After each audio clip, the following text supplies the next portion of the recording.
Jesus Cristo nos convida: vinde a mim, todos vós que estáis cansados e sobrecarregados, e eu vos aliviarei. Dobrai sobre vós o meu jugo, aprendei de mim que sou manso e humilde de coração, e encontrarei descanso para as vossas almas. Eu quero convidar aqui o pastor Léo. Eu estou desejoso em ouvi-lo. Faz um tempinho que a gente não ouve, né? Faz o quê? Umas 4 semanas. E ele hoje está aqui atendendo o nosso convite, mas esse convite não é só para pregar, não. Esse convite é para... Como é que é? Esse convite é para todas as sextas, domingo e quarta-feira. Eu quero ver o Léo aqui comigo. Está entendendo? É difícil, mas não é impossível. Tudo é possível àquele que crê. Se crê, verás a glória de Deus.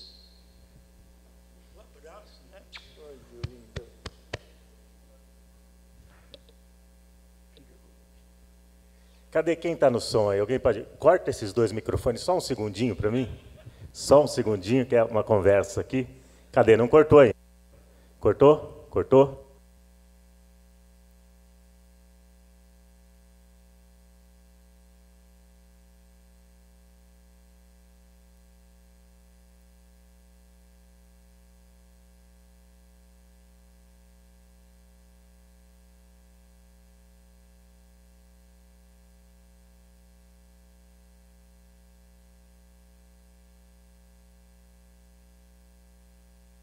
Segredo.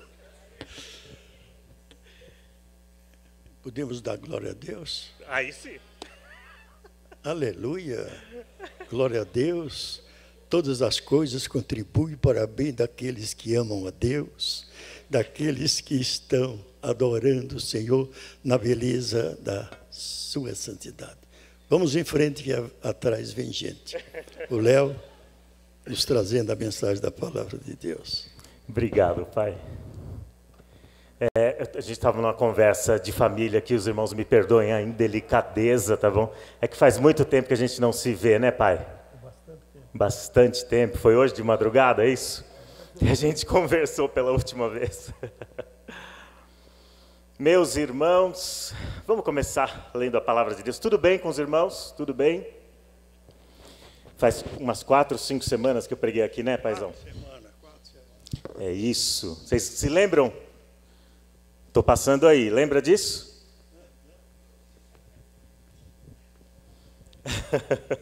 Tem gente reclamando comigo até hoje daquela mensagem, né, Reinaldo? Esse negócio de estou passando aí está complicando a nossa vida. Vamos ler a Bíblia, meus irmãos, em Atos, capítulo 2, do versículo 42 até o versículo 47. Atos capítulo 2, do versículo 42 até o versículo 47.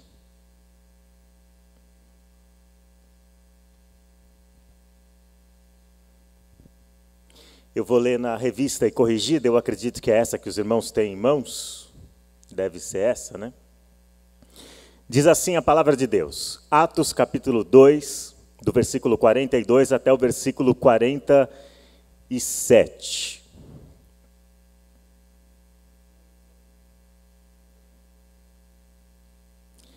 E perseveravam na doutrina dos apóstolos, e na comunhão, e no partir do pão, e nas orações. E em toda a alma havia temor, e muitas maravilhas e sinais se faziam pelos apóstolos. E todos os que criam estavam juntos e tinham tudo em comum. E vendiam as suas propriedades e fazendas, e repartiam com todos, segundo cada um necessitasse. E perseverando unânimes todos os dias no templo e partindo o pão em casa, comiam juntos com alegria e singeleza de coração, louvando a Deus e caindo na graça de todo o povo. E todos os dias acrescentava o Senhor à igreja aqueles que se haviam de salvar. Vamos orar? Pai amado, nós te louvamos pela tua palavra, Senhor. É pela tua palavra que nós fomos regenerados, que o milagre do novo nascimento transformou a nossa vida. É pela tua palavra que nós somos dia a dia santificados. É a tua palavra, Senhor. É com a tua palavra que o Senhor nos tem lavado, até o dia em que nos apresentará a ti mesmo, como uma noiva gloriosa, sem manchas, sem rugas. É a tua palavra que penetra a nossa alma, o nosso espírito, e divide em nós e separa em nós aquilo que precisa ser separado, discernido. Por isso nós estamos aqui, Senhor, para ouvir a tua voz, para ouvir a tua palavra, para receber o milagre da tua voz ao nosso coração. Fala conosco, Senhor. Pela tua palavra nos ensina, pela tua palavra nos repreende, pela tua palavra nos corrige, e pela tua palavra nos educa na justiça, nos aperfeiçoa, à semelhança do teu Filho Jesus Cristo, a quem amamos e por quem oramos. Amém. Amém.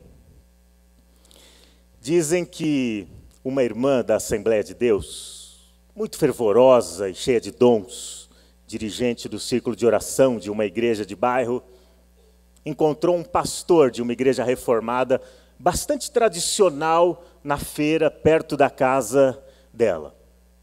E vocês sabem o que acontece, né? Quando há esses encontros interdenominacionais, começaram as provocações, naturalmente. E ela começou a fazer perguntas a ele. Falei, pastor, e aí, tudo bem, pastor? Tudo bem? Como é que está a sua igreja? Está bem, graças a Deus. E ela perguntou para ele, e na sua igreja, pastor? As pessoas já estão orando em línguas? Ele falou, português, geralmente. A não ser que venha um missionário transcultural, né, de uma outra língua, geralmente oramos em português mesmo. E aí ela falou assim, pastor? E na sua igreja? Na sua igreja tem profecia? Ele falou, nós pregamos lá todo domingo a palavra de Deus, mas profecia como a irmã imagina, eu acredito que não. Ela falou, e na sua igreja, pastor, tem revelação? Ele falou, olha, com o Facebook, Instagram, ultimamente tem bastante revelação na minha igreja. A gente sabe de muita coisa dos irmãos, mas geralmente não é uma coisa assim espiritual ou extraordinária, não é nenhuma visão, não é esse tipo de revelação que talvez a irmã esteja pensando. Aí ela virou para ele e falou assim, pastor, a sua igreja está precisando de um avivamento. Ele concordou, é claro, né? Muito educado e sincero. E aí chegou a vez dele fazer perguntas, e ele começou. Ele falou, minha irmã, e a sua igreja como está? Está bem, graças a Deus, pastor. A sua igreja tem fofoca, irmã? Já foram contar para o senhor, né? Aí ele falou assim, minha irmã, me fala uma coisa, a sua igreja tem divisão?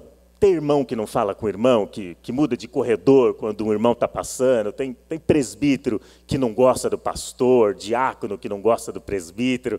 Ela falou, pastor, tem, viu? Inclusive outro dia, e aí veio o testemunho, né? Aí ele perguntou assim, e na sua igreja, minha irmã, tem divórcio na sua igreja, separação?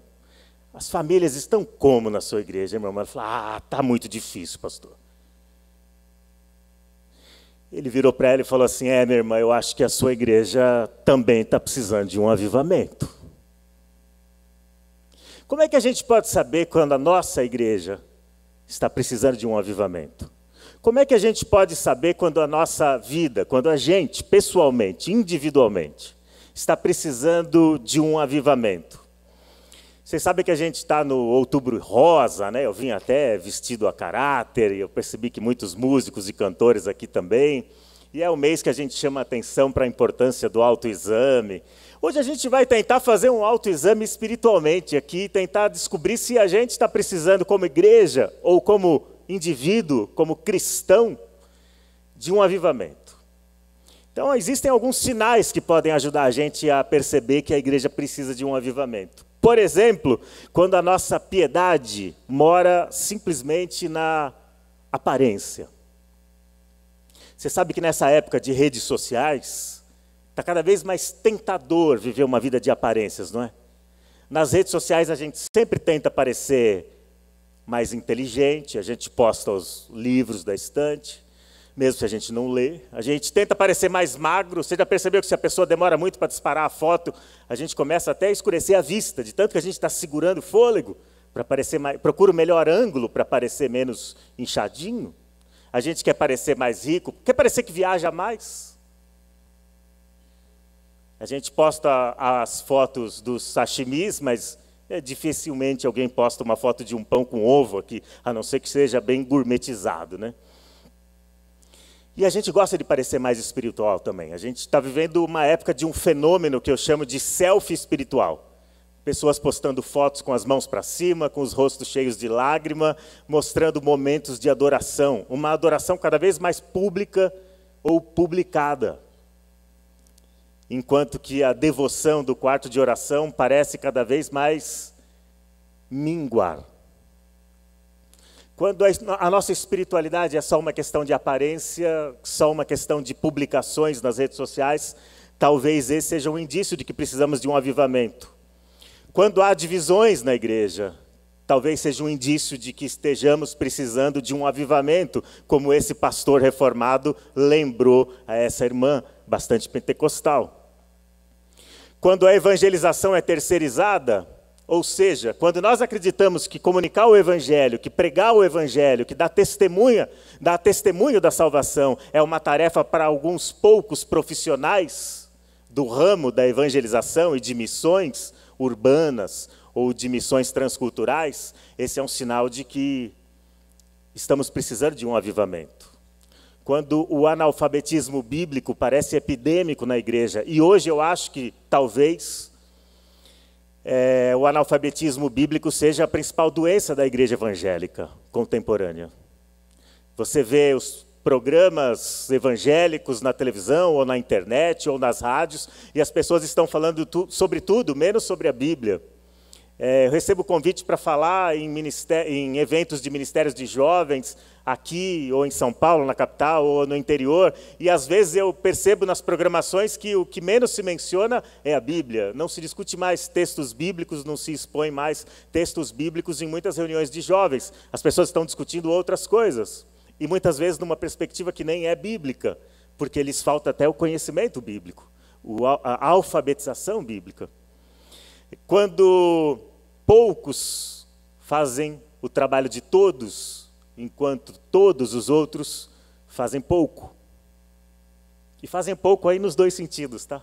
Fazem pouca coisa, ou fazem pouco mesmo por quem está trabalhando e por quem está se dedicando no ministério.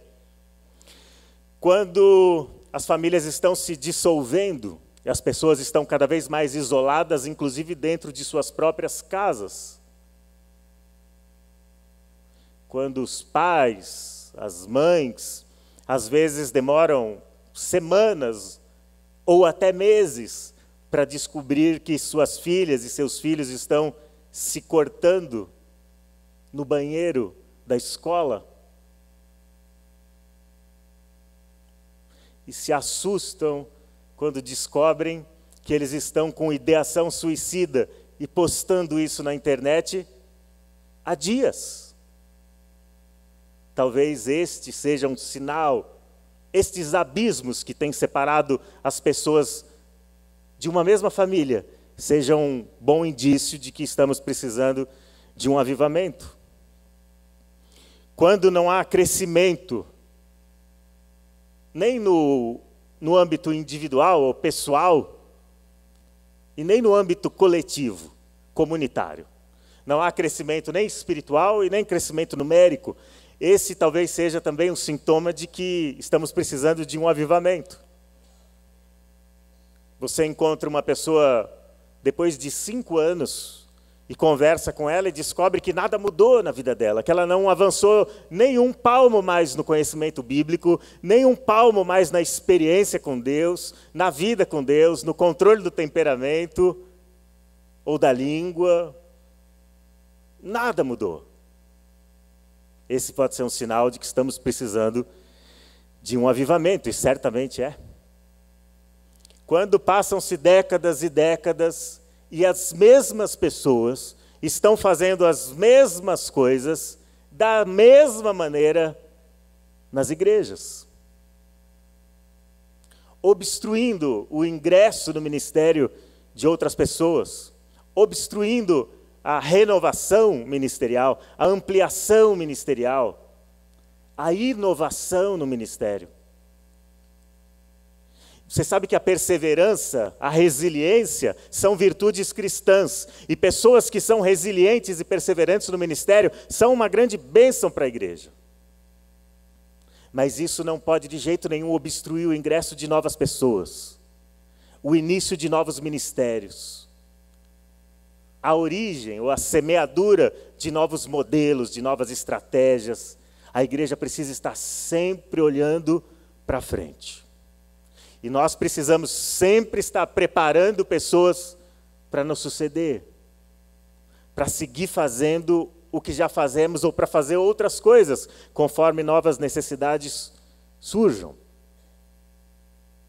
Talvez esse autoexame aqui, eu poderia fazer mais uma lista de coisas, e você também, eu tenho certeza que poderia apresentar ou acrescentar a essa lista mais uma porção de outras coisas, que nos ajudariam a descobrir se nós estamos ou não precisando experimentar um avivamento. Talvez seja a hora de dizer o que não é um avivamento, né? Um avivamento não é um programa agendado pela igreja. Não adianta a gente colocar lá, o ano de 2020 será o ano do avivamento. Você imagina isso? Deus ouvindo do céu, puxa, é isso? Eu nem sabia. Deus, e agora me pegou desprevenido? Agora a gente tem que planejar e organizar um avivamento para aquela igreja, porque eles botaram na agenda, está lá e é no mês de setembro. Um avivamento não é simplesmente uma mudança doutrinária. Redescobrir, por exemplo, a contemporaneidade dos dons carismáticos que aparecem no Novo Testamento.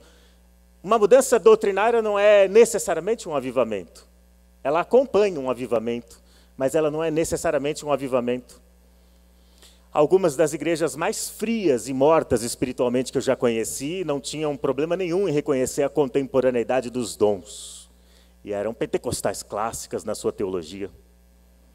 Uma mudança litúrgica. Às vezes a gente acredita que mudar a liturgia é um avivamento, né? E a gente pensa, a gente mede uma igreja avivada ou uma igreja fria pelo modelo litúrgico.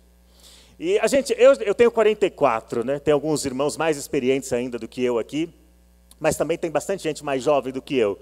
Talvez as pessoas mais jovens do que nós aqui se entusiasmem com novos modelos de liturgia, de culto, e pensem, puxa, isso é um avivamento. E não precisa necessariamente ser. A gente já passou, eu estou olhando para o Marcos aqui, que acompanhou e me pastoreou nos primeiros passos meus na fé cristã. A gente passou pela época do avivamento do retroprojetor, não é? Então fomos aos poucos abandonando a harpa, ligando o retroprojetor. Os jovens aqui não sabem nem o que é um retroprojetor. E depois vocês procurem no Google, vocês vão encontrar e vão falar, é isso? Nós pegamos o flanelógrafo na escola dominical quando éramos crianças. Vocês também não sabem o que é isso, se colocar na internet vocês vão descobrir. E a gente, entusiasmado com o retroprojetor, com um estilo de liturgia que a gente chamava de louvorzão. Lembra disso? Eu não vou falar para ninguém levantar a mão, porque isso é uma denúncia, né, da sua certidão de nascimento. Mas louvorzão, vai ter louvorzão, vamos todos para lá. Vamos ouvir quem? O Katz Barneia. Oi? O brother Simeon. A gente vai ouvir o meu palistó listrado, era uma listra só. Vocês lembram disso? Ninguém. Não, ninguém lembra disso, que só eu lembro disso, que sou bastante antigo. Aí depois do retroprojetor vieram os data shows, não é? E vieram outras coisas. Aí agora a gente tem a impressão de que bastou baixar a luz da igreja, colocar um tambor no púlpito e colocar uma camiseta com dizeres descolados, a gente olha, aquela juventude está passando por um grande avivamento. Será? Pode ser que sim. Pode ser que não. Uma explosão de dons não é necessariamente um avivamento. Você se lembra do que eu falei agora há pouco? Eu disse que o fato de haver grandes divisões na igreja é um indício de que a igreja precisa de avivamento. Vocês se lembram qual era a igreja onde mais havia divisões no Novo Testamento? Que igreja que era? Qual igreja? Corinto. Qual era a igreja onde mais havia manifestação de dons no Novo Testamento? É curioso isso, não é?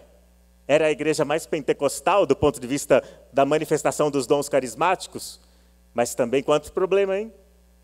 Na ceia, nos relacionamentos, quantos problemas?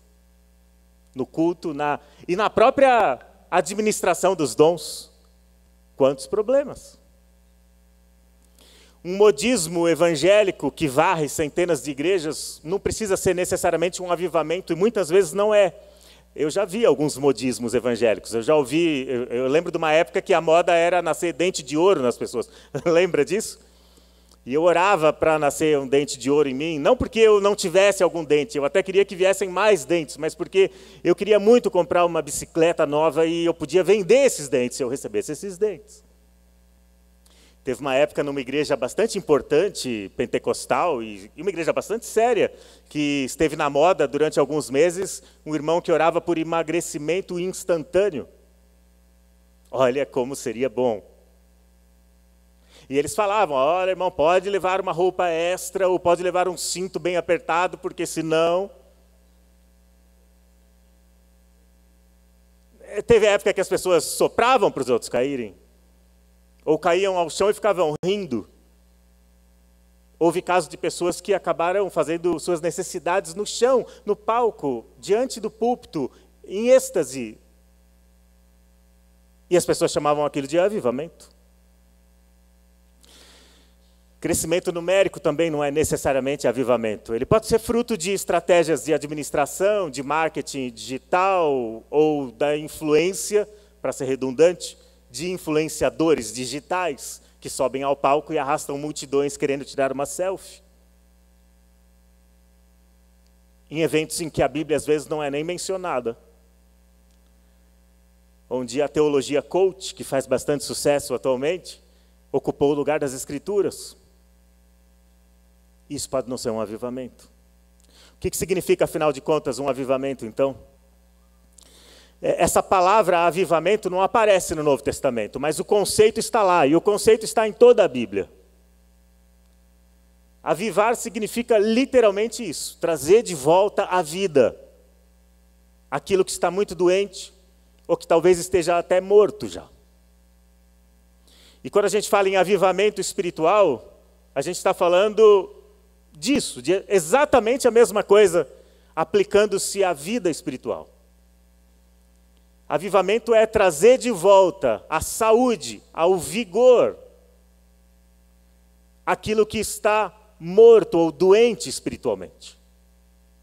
Uma igreja, uma cidade, uma denominação inteira, ou uma tradição inteira, como, por exemplo, o evangelicalismo inteiro, trazer isso de volta à saúde, trazer isso de volta ao vigor, porque está doente, ou porque está quase morto, ou porque talvez esteja morto. Isso é um avivamento. Então, quando a gente ora a Deus, como igreja, ou pessoalmente, no nosso quarto de oração, e pede para Deus um avivamento, como o profeta Abacuque pediu no capítulo 3, versículo 2 do seu livro, aviva, ó Senhor, a tua obra. Ele está pedindo para Deus, torna a fazer aquelas obras que tu fizeste no passado. Quando nós oramos assim, nós estamos confessando, nós estamos admitindo que estamos mortos, ou que estamos bastante doentes. Ninguém pode orar a Deus pedindo por um avivamento sem essa admissão de necessidade, sem esse reconhecimento, sem essa confissão de culpa ou de doença. Pedir a Deus um avivamento é como chegar diante de um médico e dizer, doutor, eu não estou bem. Eu estou sentindo isso. Eu não estou bem. Quando nós colocamos os joelhos no chão, ou erguemos as mãos na igreja e pedimos para Deus, aviva-nos, Senhor, a gente está dizendo exatamente isso para Ele: Senhor, nós não estamos bem. Nós estamos sentindo isso e isso. Acho que no nosso caso é o contrário, né? Nós não estamos sentindo mais isso, nem isso, nem isso, nem isso. Nós não estamos bem. É por isso que quando a gente olha para esse texto de Atos, a gente está tentando compreender o que é que Deus quer da gente. E assim como Abacuque, quando estava orando por um avivamento, ele estava pedindo para Deus renovar a nação de Judá. E trazer a nação de Judá de volta ao arrependimento e à escritura. Reavivar uma nação que estava doente. E porque estava doente do que, Judá? Estava doente de idolatria, de imoralidade, de injustiça social, de corrupção religiosa e política, que era a mesma coisa. Ele está dizendo, nós estamos doentes. E ele era bastante amigo de Deus. E Deus havia dito para ele que iria desolar Judá. Que havia preparado um inimigo para Judá. E que iria trazer o juízo sobre eles. Eram os babilônios. E os babilônios eram cruéis, gente.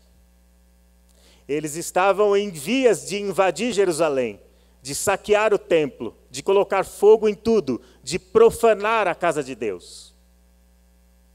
Quando eles entravam e conquistavam nações ou cidades que eram verdadeiras fortalezas, eles praticavam as piores atrocidades, as piores violências.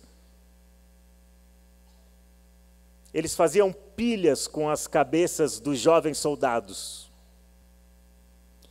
Eles enfiavam suas espadas nas barrigas de mulheres grávidas. Eles empalavam homens e mulheres, deixando-os pendurados em praça pública, para mostrar o que eles eram capazes de fazer com seus inimigos. Deus disse para Abacuque, isso vai acontecer com vocês. Abacuque fica desesperado, ele briga com Deus. Ele diz, como é que pode o Senhor, que é santo, cujos olhos não podem contemplar o mal, usar uma nação muito mais ímpia e pecadora do que nós para nos trazer o juízo? E Deus disse que faria isso. É claro que Deus não disse só isso, porque toda mensagem de juízo de Deus também traz consigo uma mensagem de esperança. E Deus disse para Abacuque, depois disso virá o juízo sobre os babilônios, e eu vou preservar vocês. É por causa desse recado de Deus que Abacuque nos deixou como herança um dos escritos mais belos de toda a Bíblia, quando ele diz, ainda que a figueira não floresça e que não haja fruto na vide. Olha, ele está pedindo para Deus, ajuda-nos, renova-nos. E ele olha para um passado recente, bem pouco tempo antes, não havia nem passado uma geração, o rei Josias havia promovido talvez aquela que tenha sido a maior reforma em todo Israel, reforma religiosa. Um grande avivamento havia varrido a nação. Eles haviam voltado para as Escrituras, santificado os sacerdotes e buscado a Deus novamente. E Deus havia se agradado deles e abençoado a nação. Mas agora, nem uma geração depois, eles já estavam desviados de novo. Não parece a nossa história? Não parece a história da igreja? Essa tem sido a história do povo de Deus desde sempre. Ele está dizendo, renova-nos, aviva-nos, como era naquele tempo. Quando nós pedimos para Deus nos avivar, nós estamos pedindo para Ele nos trazer aquilo que nós já experimentamos um dia. E eu sei que a gente poderia olhar para 10 anos atrás e falar, eu quero voltar àquele tempo. Ou, Marcos, a gente poderia orar pedindo para Deus mandar de volta retroprojetores. O que aconteceu há 20, 30 anos atrás. Eu sei que algumas pessoas olham e pedem para Deus um avivamento aos moldes daquele que aconteceu no começo, nos princípios da Assembleia de Deus no nosso país. No começo do século XX. Alguns pedem para Deus nos ajudar a experimentar aquilo que os reformadores experimentaram. Mas a gente pode olhar mais longe, olhar para esse texto de Atos, que descreve as origens da Igreja de Cristo e falar, puxa, eu quero experimentar isso. Isso pode ser um avivamento. Isso não é idealizar a Igreja do Novo Testamento, não é idealizar a Igreja de Jerusalém. Ela tinha problemas. Todos os problemas que temos hoje nas nossas igrejas, as igrejas do Novo Testamento também tinham. E a gente pode até dizer, graças a Deus por isso, porque não fossem aqueles problemas, os apóstolos não teriam escrito suas cartas e nós não teríamos o nosso Novo Testamento, provavelmente. Não como temos agora. Porque quase todas as cartas do Novo Testamento foram escritas para ajudar os cristãos a equacionar problemas, a reconhecer problemas, a se livrar de problemas de todo tipo. A igreja de Jerusalém também teve muitos problemas. A mentira estava presente em Atos capítulo 5. A negligência no atendimento às necessidades materiais dos irmãos estava presente em Atos capítulo 6. E quando você vai avançando em Atos, você vai descobrindo que há divisões entre cristãos judaizantes e cristãos mais dispostos a assimilar a cultura grega à sua volta. Você descobre no livro de Atos que havia muitos cristãos que rejeitavam o ministério apostólico de Paulo, por causa do histórico dele de perseguir a igreja. Havia muitos problemas, mas também havia um vigor espiritual. E a gente pode olhar para essa passagem de Atos que a gente acabou de ler, que vocês conhecem tão bem, e olhar para uma igreja tão vigorosa espiritualmente. Para a gente entender Atos, é preciso se lembrar de algumas coisas, é preciso considerar algumas coisas. Primeiro que o autor, Lucas, o médico, que também escreveu o Evangelho, era um homem culto, que conhecia vários gêneros literários, mas ele escolheu adotar um gênero específico para escrever esse livro. O mesmo gênero das narrativas do Antigo Testamento. E por que é que ele escolheu adotar esse gênero literário? Porque ele sabia que estava escrevendo história sacra, história santa. Ele sabia que não estava escrevendo a história de homens, de mulheres, de comunidades de crentes, ou de um império, ou de uma cultura.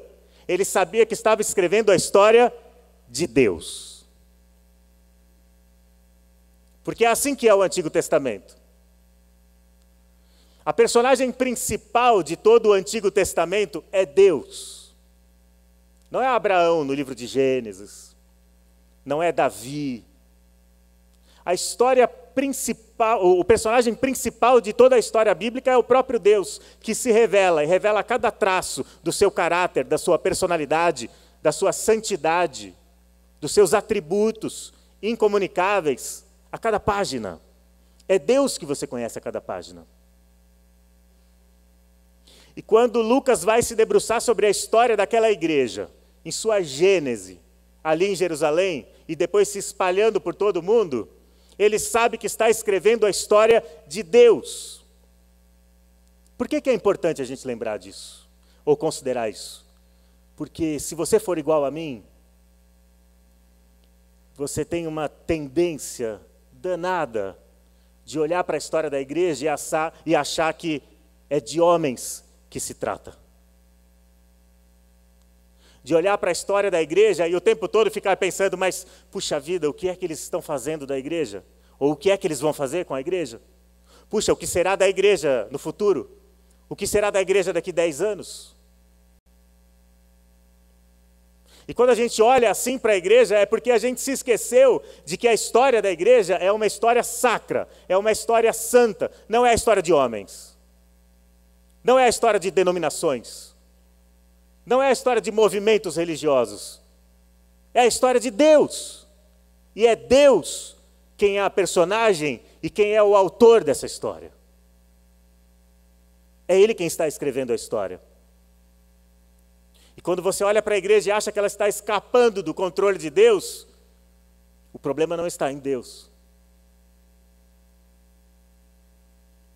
Quando a gente olha para a igreja e pensa, está de mal a pior, É a nossa fé que está comprometida, porque primeiro Jesus disse: eu edificarei a minha igreja. Segundo, o apóstolo Paulo disse que é Jesus Cristo quem está lavando a sua igreja pela lavagem de água, ou com a água da sua palavra, para apresentá-la a si mesmo naquele dia como igreja gloriosa, santa, sem mácula e sem ruga. Você acredita que Deus fará isso por sua igreja? Você acredita que Deus fará isso por sua igreja? Você acredita que Jesus está fazendo isso com a sua igreja? Acredita? Ele é o noivo, Ele é o Senhor, Ele é o cabeça. Outra coisa para a gente considerar sobre o livro de Atos é que o livro de Atos não pode ser compreendido sozinho. Não dá. Porque o livro de Atos, ele faz parte de uma obra escrita em 2 volumes, 2 tomos. O Evangelho de Lucas e o livro de Atos. Os 2 livros são uma obra só. Não apenas porque foram escritos pelo mesmo autor, mas porque esse autor escreve cada um desses 2 livros para um amigo chamado Teófilo, e ele abre o 2º volume, que é o livro de Atos, dizendo: lembre-se de que eu escrevi o 1º volume descrevendo tudo aquilo que Jesus começou a fazer e a ensinar. Começou a fazer e a ensinar. É só assim que a gente pode entender o livro de Atos, entendendo que ele é a confirmação do Evangelho. Entendendo que no livro de Atos, ele está dizendo, ele está descrevendo aquilo que Jesus continuou a fazer e a ensinar. Em Lucas, ele começou. Em Atos, e por meio dos apóstolos, ele continuou. Não é sem razão que de todas as imagens, de todas as metáforas, de todas as analogias que aparecem no Novo Testamento sobre a Igreja de Cristo, a que Paulo prefere e que mais usa é a da Igreja como o corpo vivo de Cristo. Assim como Cristo, durante os seus anos de vida e ministério, se moveu na terra em seu corpo, assim ele também continua agindo na terra por meio da igreja, que é, por analogia, o seu corpo. Os braços com os quais ele socorre os aflitos, os pés pelos quais ele avança sobre o mundo, a boca com a qual ele fala aos perdidos, os ouvidos com os quais ele ainda ouve o clamor dos desesperados. São a igreja de Cristo, o corpo de Cristo. Quando no texto da ceia o apóstolo Paulo diz que comer e beber indignamente é não discernir o corpo de Cristo, incluem-se alguns significados, e um deles é comer e beber indignamente é não compreender que nós, a igreja, somos um único corpo.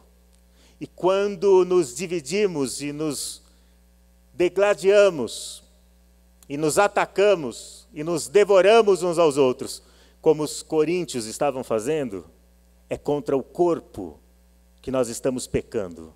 E é o corpo que nós não estamos discernindo.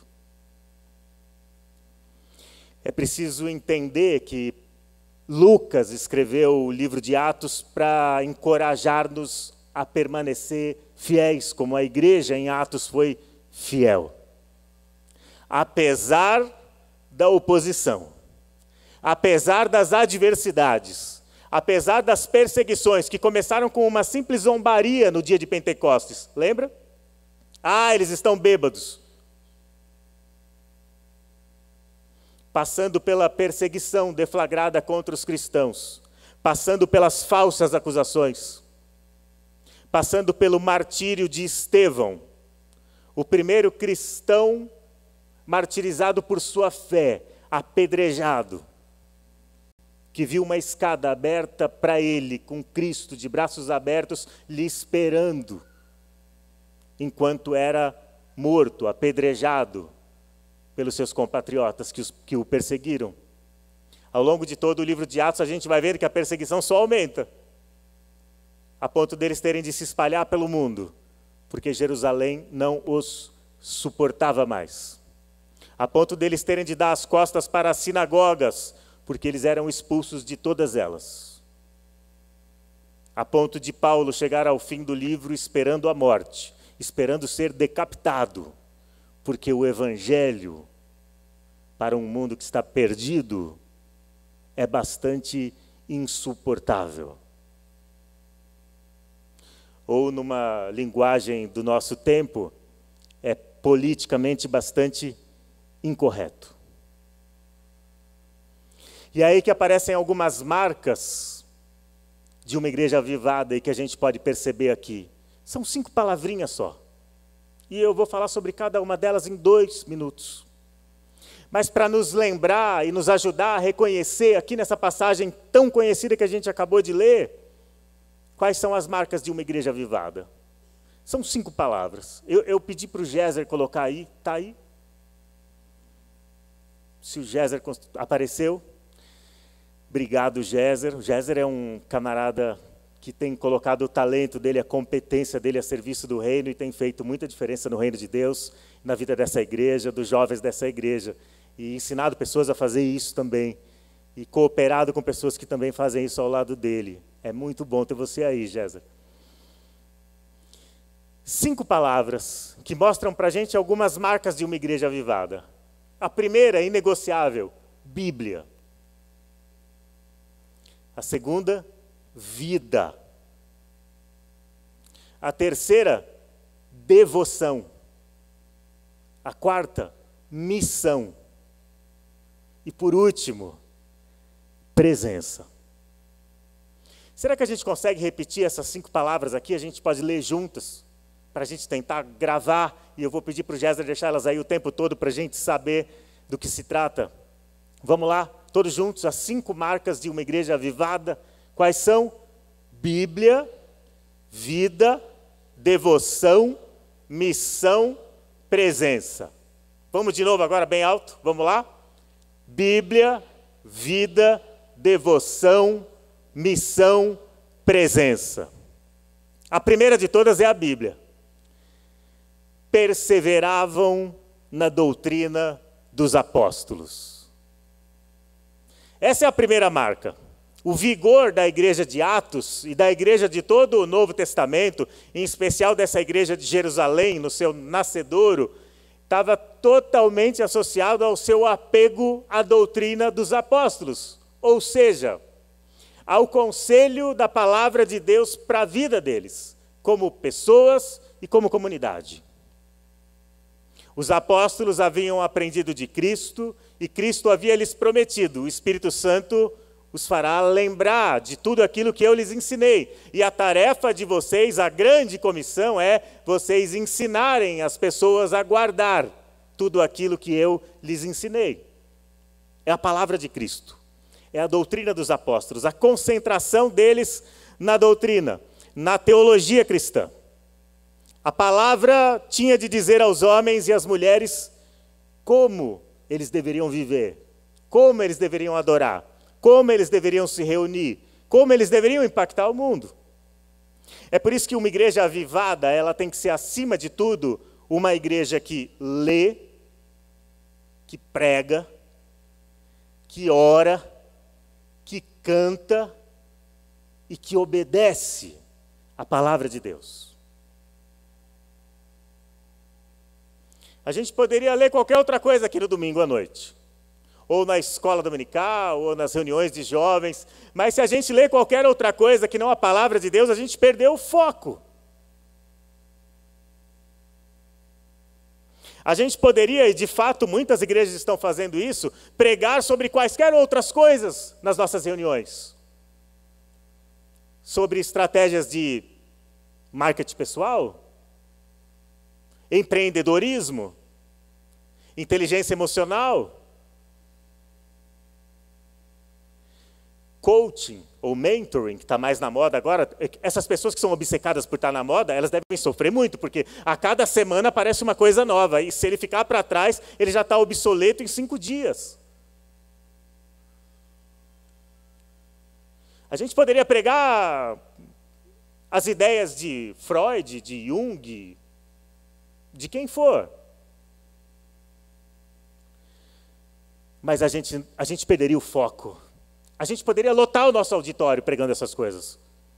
Mas a gente não poderia dizer que é uma igreja avivada. A gente podia emocionar as pessoas com isso. Mas não pode dizer que é uma emoção espiritual. É preciso pregar a palavra, mas é preciso também cantar a palavra. E infelizmente, outro dia eu dei uma olhada às 10 músicas mais tocadas do Spotify, evangélicas. Quão pouco evangelho tinha ali. Porque, na melhor das hipóteses, era uma teologia completamente judaizante, sobre a arca, sobre o incenso, sobre a fumaça, sobre o monte, sobre coisas assim. Ou, na pior das hipóteses, é bobagem. Bobagem. E algumas excelentes. Algumas. Alguém ainda ouve música cristã, para adjetivar o que já parecia estar adjetivado, né? Mas muita gente ouve música cristã bem pagã, bem anticristã, quando não diabólica.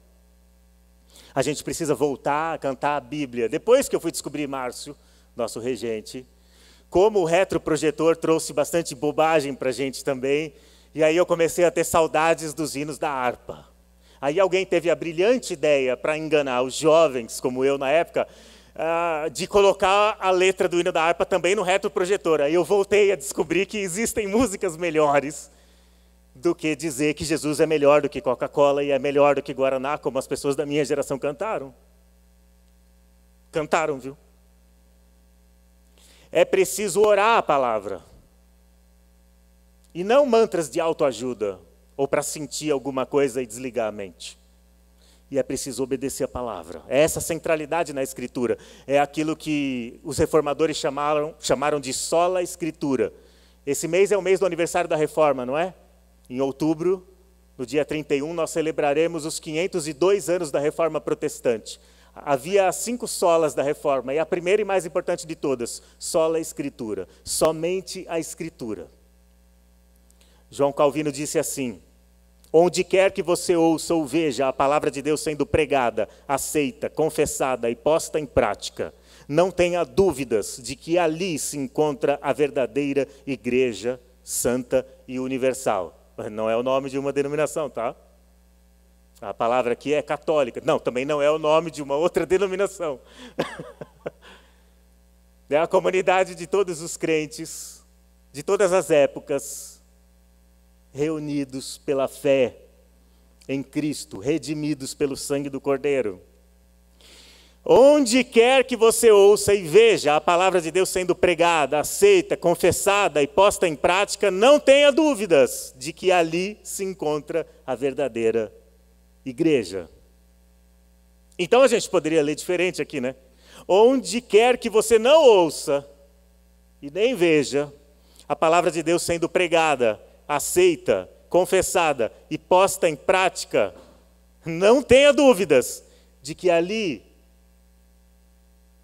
não se encontra a verdadeira igreja, santa, universal. A segunda marca que apareceu ali foi vida. Porque não é só Bíblia. É necessário que também haja vida. E por isso que ele diz, perseveravam na doutrina, mas não só na doutrina. Não só no conhecimento intelectual das doutrinas, mas na comunhão e no partir do pão. Em toda a alma havia temor, ele diz. Muitas maravilhas e sinais se faziam pelos apóstolos. Todos estavam juntos e tinham tudo em comum. Sabe o que é isso? Vida. Uma igreja espiritualmente avivada não é apenas uma igreja teologicamente aprovada. É preciso que haja, além da boa teologia, a boa vida cristã.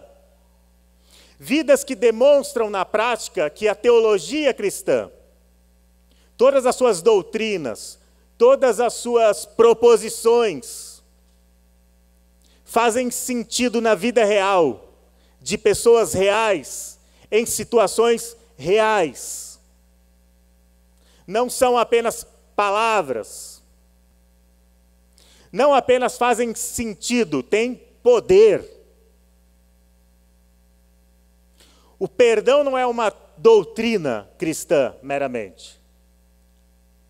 Há que ser uma prática cristã. A comunhão não é apenas um conjunto de proposições sobre a nossa unidade em Cristo. Comunhão há que ser um estilo de vida também.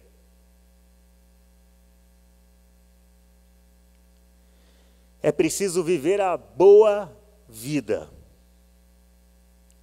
No caso aqui em Atos, a própria igreja de Jerusalém, recém-nascida, ela era a demonstração, ela era a encarnação de todas as doutrinas que ela mesma pregava.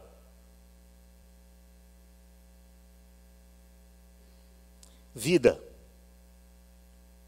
É preciso vida. E a gente percebe isso aqui nesse texto, porque eles desfrutavam de comunhão.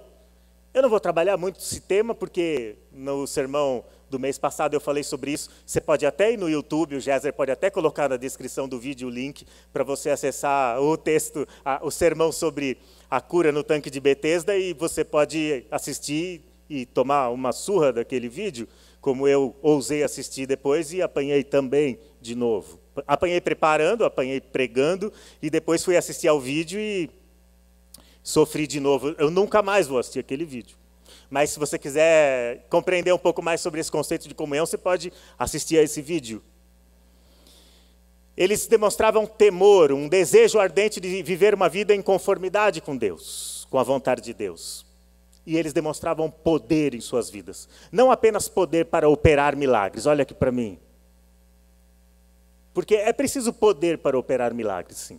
É preciso fé para operar milagres, sim. Mas deixa eu dizer uma coisa para você.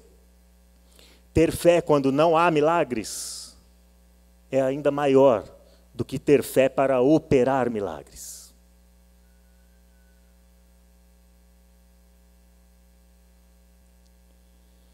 Estevão teve fé, mesmo quando não houve um milagre que o salvasse do apedrejamento. Paulo teve fé a ponto de dizer que concluiu a carreira dele. E que ele havia guardado a fé dele. Ele havia combatido o bom combate. E agora ele não esperava nenhum milagre. Ele esperava apenas que a sua cabeça fosse arrancada de seu corpo. E na morte, ele estivesse na presença de Cristo. Mas é preciso poder. É isso que a gente chama de vida. A terceira marca que a gente viu aí é devoção. Devoção. Perseveravam nas orações. Hoje a gente cantou alguns hinos aqui que falam sobre oração, não é? No jardim. Eu já ouvi tanto meu pai cantar esse hino sozinho e a capela. Centenas de vezes no culto de oração. Depois daqueles 20 minutos, ajoelhado, com sua voz rouca, cantando no jardim, Jesus Cristo clamava. E quando a gente canta nesse hino que a gente quer estar no jardim em fervente oração, em constante oração, eu sempre digo, quero estar lá, em constante oração, porque aquele jardim, o jardim do Getsemane, fala a verdade, fala sério, hein? Aquele lugar onde você chora e sua gotas de sangue, de tanta angústia, uma angústia de morte, sozinho, abandonado pelos seus melhores amigos, em constante e em fervente oração. Às vezes eu falo para Deus, o jardim eu passo, Senhor. Eu vou só orar mesmo aqui no meu quarto mesmo, com a minha janelinha fechada, nesse conforto, olhando para o meu cobertor, que já me aguarda, e para a GG, que está aqui do meu lado. Mas, às vezes, Deus te empurra para o jardim e é lá que a gente vai orar. Quando não é só lá que a gente vai orar mesmo. No partir do pão, todos os dias no templo e partindo o pão em casa, comiam juntos com alegria e singeleza de coração, louvando a Deus. Eu já falei aqui para vocês, um avivamento não é só uma mudança litúrgica. Claro que não. Um avivamento não é só fervor espiritual. Avivamento não é só uma efusão, uma manifestação de dons espirituais. Mas não tem avivamento sem essas coisas, gente. Vocês vão me desculpar. Não tem. Você pode ter manifestação de dons numa igreja doente, como aconteceu em Corinto. Você pode ter uma liturgia bastante animada numa igreja morta. Hoje eu estou saudosista, eu lembro que nos anos 80, 90, surgiu um filme chamado Um Morto Muito Louco, depois fizeram até a segunda edição, né? Fizeram, não sei se foi um remake, em que o personagem principal estava morto, mas os amigos dele fingiam que ele estava vivo o tempo todo. E nas férias ele ia para a piscina, ele tomava os seus drinks, ele dançava, sempre apoiado por alguém, muitíssimo, aparentemente, animado, mas morto. Eu já participei de cultos muito animados, mas mortos, mais animados. Você pode ter um culto muito animado numa igreja que não está experimentando um avivamento, mas eu receio que você não possa entrar numa igreja realmente avivada, onde não há um culto animado. Você pode ver manifestação de dons, como eu já disse, numa igreja doente ou morta espiritualmente até. Mas você não pode entrar numa igreja viva espiritualmente sem os dons. Como diz A. W. Tozer, isso seria uma tragédia. A tragédia de uma igreja sem dons. Aqueles cristãos aqui de Jerusalém, como eles eram fervorosos. E a gente percebe a devoção deles em 3 elementos, pelo menos. A oração. Geralmente, quando a gente fala sobre uma coisa bastante, é porque nos falta, não é? Quando você vê 2 pessoas conversando muito sobre saúde, provavelmente é porque elas estão doentes, né? Conversando muito sobre comida, não é assim lá no trabalho? Por volta de 11h30, meio-dia, está todo mundo falando sobre comida, porque a gente está com fome, não é? A gente cantou aqui bastante sobre oração, e a gente fala bastante sobre oração nos cultos. Talvez isso seja um sintoma de que nos falta um pouco. Houve um dia da minha vida que eu descobri que eu era um grandíssimo mentiroso. Sim, eu era muito mentiroso. E eu já era pastor de jovens, eu já cuidava, mas eu mentia muito. Sabe quando eu mentia? Geralmente as pessoas iam conversar comigo antes do culto, ou depois do culto, ou me procuravam na internet, me contavam algum problema e diziam para mim, puxa, eu preciso muito de ajuda nesse problema. Eu dizia a elas todas, eu vou orar. Não é aqui, quando alguém te conta um problema, aqui na saída do culto, eu falo, eu vou estar orando por você, viu? E eu não sei se era por mal. Dizer que não era por mal pode ser só mais uma mentira, né? Mas eu dizia, eu vou orar. E aí depois teve um dia que me caiu a ficha e eu me lembrei como eu sou mentiroso. Porque eu estou prometendo para as pessoas que vou orar por elas, mas eu dou as costas e converso com a próxima pessoa e com a próxima pessoa e passo no posto de gasolina para abastecer antes de chegar em casa, para no dia seguinte poder dormir 5 minutos a mais e gastar menos tempo com o frentista, e eu não lembro mais delas. E no domingo que vem eu trombo com elas de novo e eu preciso, no caminho em direção a elas, já ir orando para falar, estou orando por você. Literalmente, estou orando por você, agora que eu te vi. Lembrei de você, estou orando por você. Sabe o que eu descobri que eu tinha que fazer para parar de ser mentiroso? Quando alguém me contava um problema, alguma coisa por telefone, ou pessoalmente, ou na internet, eu dizia, vamos orar agora? Você sabe que as nossas reuniões de oração estão cada vez mais fracas. Isso não é aqui na Assembleia de Deus, não é em Guarulhos. É no cristianismo de modo geral. A não ser aquelas reuniões que te prometem casa nova, carro novo e alguma coisa assim. Mas, de modo geral, as pessoas estão se afastando do culto de oração. E talvez não adiante muito você ficar esganando a igreja para a igreja aparecer na quarta-feira, porque talvez não funcione. Quer saber? Para a gente parar de ser mentiroso? Vamos começar a orar mais. Onde as pessoas estão. No domingo, vamos orar mais. Aqui no congresso da igreja, o pastor colocou a igreja de joelhos, né? Pastor Ricardo Bitum. No culto de jovens, no domingo de manhã, na festa da igreja. Nos ensaios, vamos orar mais? Tem uma hora que você vira para o regente assim, o regente vira para você e fala, acertar parece que vocês não vão mesmo, então vamos fazer o seguinte, vamos orar. se a gente pode até cantar desafinado, mas a gente não pode viver desafinado, então vamos orar. Vamos orar mais?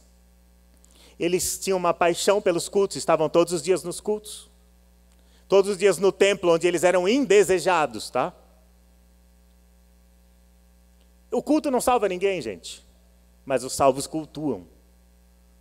Eles estavam presentes no partir do pão, a obediência, a observância deles das ordenanças que Cristo deixou à igreja, o pão, a ceia, o batismo. Há quem acredite em outras ordenanças ou sacramentos, mas eles estavam lá. A ceia não salva ninguém, vocês sabem disso? Sabiam disso já? Mas os salvos tomam ceia, não é? O batismo não salva ninguém, mas os salvos se batizam, não é? A paixão pelo culto, a paixão pela oração. A quarta marca, missão. A gente nunca vai conseguir entender o livro de Atos se a gente não pegar a chave para abrir o livro de Atos. E a chave para abrir o livro de Atos está no capítulo 1, versículo 8. Mas recebereis a virtude do Espírito Santo, que há de vir sobre vós, e ser-me-eis testemunhas. Tanto em Jerusalém como em toda a Judéia e Samaria e até aos confins da terra.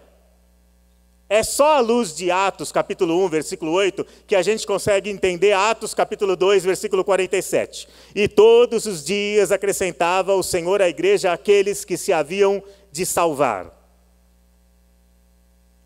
Não seria exagero dizer que Atos 1, 8 é um resumo de todo o livro de Atos. Porque todo o livro de Atos vai seguir aquele roteiro. Eles são cheios do Espírito Santo e eles se transformam em testemunhas. A palavra literal ali é eles se transformam em mártires.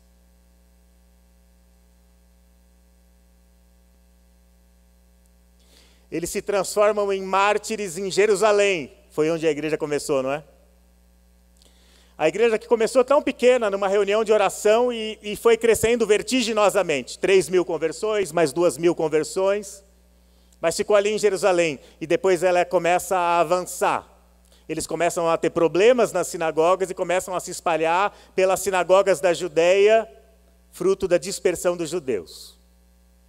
E aí eles vão por toda a Judéia e começam a alcançar os samaritanos, que não eram judeus propriamente ou puramente judeus, segundo os próprios judeus.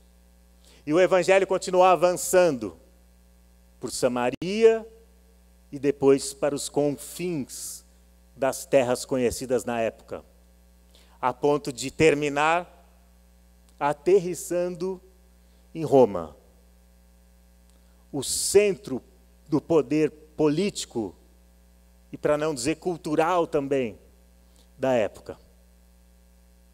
É esse avanço do Evangelho, é esse avanço do testemunho cristão que marca o livro de Atos. É a expansão do testemunho. Jerusalém, Judéia, Samaria e os confins da terra. Os cristãos descobriram que a sua vocação era levar as boas novas aos gentios em todo o mundo, fazer discípulos de todas as nações. Essa é a missão. Essa é a missão inelutável dos cristãos. Não dá para escapar. Ela é um imperativo. Para todos os cristãos. Não dá para escapar dizendo que você não é vocacionado, que você não é chamado, que você não está devidamente preparado, que você não é um evangelista ou um missionário. Levar o evangelho é tarefa de todo cristão. É preciso pregar o evangelho com clareza, com honestidade, com urgência e com coerência. Com clareza, porque precisa fazer sentido para você e fazer sentido para as pessoas. Com honestidade, porque não dá para a gente ficar dourando a pílula e dizendo, vem para Jesus e os seus problemas acabaram. Isso é um evangelho, voltando aos anos 80, bem tabajara, não é? Seus problemas acabaram? Não. Talvez seus problemas estejam só começando, ou outros problemas comecem agora. É preciso pregar com coerência, porque é preciso viver conforme aquilo que você está falando. Olha aqui para mim. Tem um hino da harpa, lembrar de hino da harpa aqui, né? De novo, que eu ouvi a minha mãe cantando muitas vezes. Eu ouvi a minha mãe cantando no tanque enquanto ela lavava a louça. Eu não vou arriscar cantar, obviamente, porque pregadores pregam, né? E mais trágico, às vezes, do que um cantor pregando, pode ser um pregador. Um cantor pregando é um pregador cantando, né? Mas eu ouvi a minha mãe cantar com sua voz linda, tantas vezes. Posso, tendo as mãos vazias, com Jesus eu me encontrar? Nada fiz e vão-se os dias, que lhe posso apresentar? Posso, tendo as mãos vazias, com Jesus eu me encontrar? Quantas almas poderia o Senhor apresentar? E esse hino segue conclamando os cristãos a sentir o peso da responsabilidade de falar do Evangelho para os outros. Deixa eu perguntar para você, você conhece alguém que não conhece a Cristo? E o que você está fazendo a respeito? Sabe, se no meu condomínio, de repente, houvesse um vazamento de gás, e alguém descobrisse, saísse correndo com a sua família, e me deixasse com a Jéssica ali, eu voltaria para puxar o seu pé. Eu ia dizer para ele, como é que você foi embora e não me avisou? Você se sente confortável com isso? Já pensou alguém chegar em você e falar assim, puxa vida, eu estava lá dormindo com a minha esposa e os meus filhos, confortavelmente, respirando aquele veneno, prestes a morrer, e você saiu do condomínio com a sua família inteira, por que você não me falou?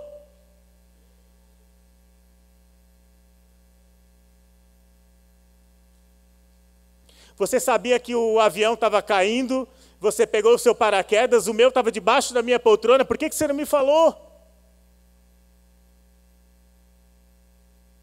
Como é que pode? Que egoísmo é esse? Porque só há duas alternativas. Se nós não comunicamos o Evangelho para as pessoas que nos cercam e que não conhecem a graça, só há duas opções. Ou nós somos egoístas, ou nós somos incrédulos, e nenhuma delas é confortável.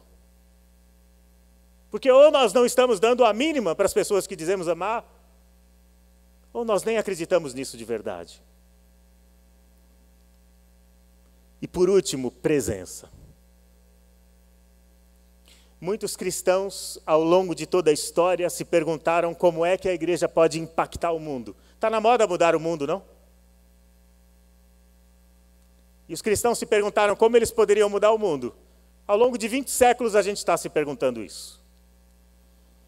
E Lucas diz aqui em Atos, caindo na graça de todo o povo. Eles mudaram o mundo, gente. Fazendo tudo o que fizeram, pregando tudo o que fizeram, o que pregaram, eles mudaram o mundo. Às vezes os cristãos responderam que nós iríamos mudar o mundo por meio do poder político, militar, e aí aquela disputa pelo poder. Outros acreditaram que a gente ia mudar o mundo simplesmente com a pregação e mais nada. Outros acreditavam que a gente ia mudar o mundo por meio da produção cultural. Vamos produzir música, vamos produzir cinemas, vamos produzir teatro, vamos mudar o mundo. Mas sabe como é que esses primeiros cristãos mudaram o mundo? Com a sua presença. Com a sua presença no mundo. Cada cristão dessa igreja de Jerusalém, e depois, cada cristão de todo o mundo da época, fosse ele rico ou pobre, livre ou escravo, judeu ou samaritano ou gentil, homem ou mulher, sacerdote, soldado, funcionário público, fosse ele quem fosse, cada um daqueles cristãos esteve presente no mundo, lá, na família, na sociedade, no trabalho ou até na prisão. E lá ele fez toda a diferença. Presença é estar lá e ser quem você é lá onde você está. Porque o evangelho todo se resume a um convite e a uma ordem. Vinde a mim, como meu pai mencionou aqui. Vinde a mim, todos vocês que estão cansados e sobrecarregados, e eu vos aliviarei. Vinde a mim. Mas depois de vir, ele diz a eles, ide por todo o mundo e preguem o evangelho. Venham e vão. Como é que nós podemos impactar o mundo? É assim, com cada um de nós, cada convertido aqui, estando presente, de verdade. Com todo o cristianismo que você conhece e que você crê ou diz crer, e que você experimenta lá onde você está. Seja você um engenheiro ou um servente de pedreiro, um médico, uma enfermeira ou um paciente. Seja você rico ou pobre, esteja você dirigindo o seu Uber ou a sua Mercedes. Presença. Lá na sua casa com seus filhos, com seus pais, com o seu cônjuge. Presença. Quer mudar o mundo? Esteja presente. Presença. Custe o que custar. E para esses cristãos aqui de Atos custou bastante, hein? Mesmo que isso custe isolamento, rejeição, apedrejamento, prisão, perseguição, cruz. Esteja presente. Sabe por quê? Porque não terá sido em vão. E não será o fim. Amém. Deus os abençoe.